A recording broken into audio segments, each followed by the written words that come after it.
They say there's something magical about rain. The smell of wet earth. The sound of raindrops tapping on your window. The way the world slows down just a little. But what if one day you realized the rain wasn't the only thing following you?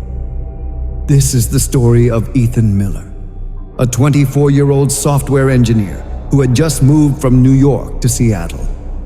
He had landed his dream job at one of the biggest tech companies in the city.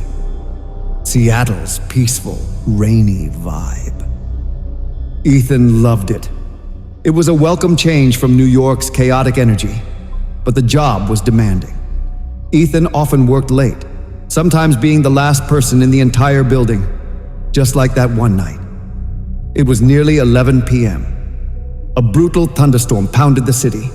No cabs, no Uber. Just Ethan, standing alone at a quiet street corner, getting drenched. Then suddenly, the rain stopped. He looked up. Someone was holding an umbrella over him. Ethan turned to the stranger and said, "Thanks, man. That's really kind of you." But the man didn't say anything. Ethan tried again. Not many people stop to help like this. After a long pause, the man finally whispered, "I'm just a wanderer. Yesterday I met someone else. Today I met you. Tomorrow, I'll meet another." It felt strange. Ethan awkwardly thanked him again and started walking away.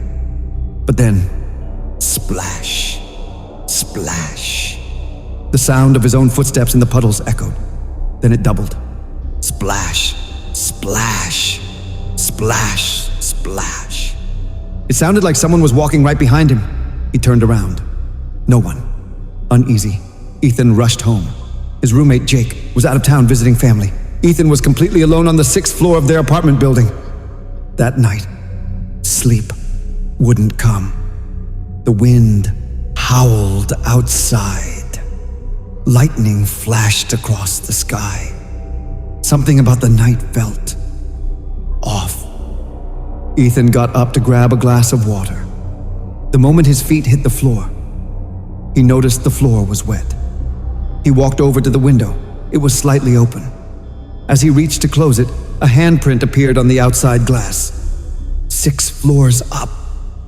Ethan gasped and jumped back. And then, the power went out. He grabbed his phone to call Jake. Dead, even though it had been charging. Suddenly, a loud crash from the kitchen. Ethan ran to check. A bottle lay shattered on the floor. A black cat stared at him from the corner. Ethan took a deep breath. It's just a cat. Just a bad night. I'm tired. I'm overthinking. But as he turned to go back to his room, he saw him. The same man, standing in the corner of his bedroom, soaked, umbrella in hand, face pale and blue, frozen in fear. Ethan could barely breathe. The man whispered, "I just wanted to help. Why did this happen to me?" Then, his face twisted, his eyes rolled back, his body began to swell like it was filling with water. Suddenly, the entire room began to flood. Ethan screamed. Water rushed up to his chest, then his chin. He was drowning. Darkness. The next morning, Jake returned home to find Ethan unconscious on the floor. Water was dripping from his mouth, as if he had been pulled out of a lake. When Ethan finally woke up, he told Jake everything. He said that while drowning, he saw a vision. A man running through a storm to help someone. He slipped, fell into an open manhole. No one saw him again. Ethan later asked around near his office building. A janitor remembered. "Yeah, years ago an old man died during a storm.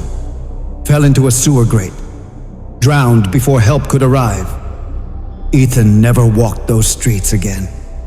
That same day, he booked a flight back to New York, and he's never been to Seattle since. They say spirits linger where they once suffered, and sometimes all they want is to help. But even good intentions can drown you in darkness. So the next time someone holds an umbrella for you in the rain, look twice. You might not be as alone as you think.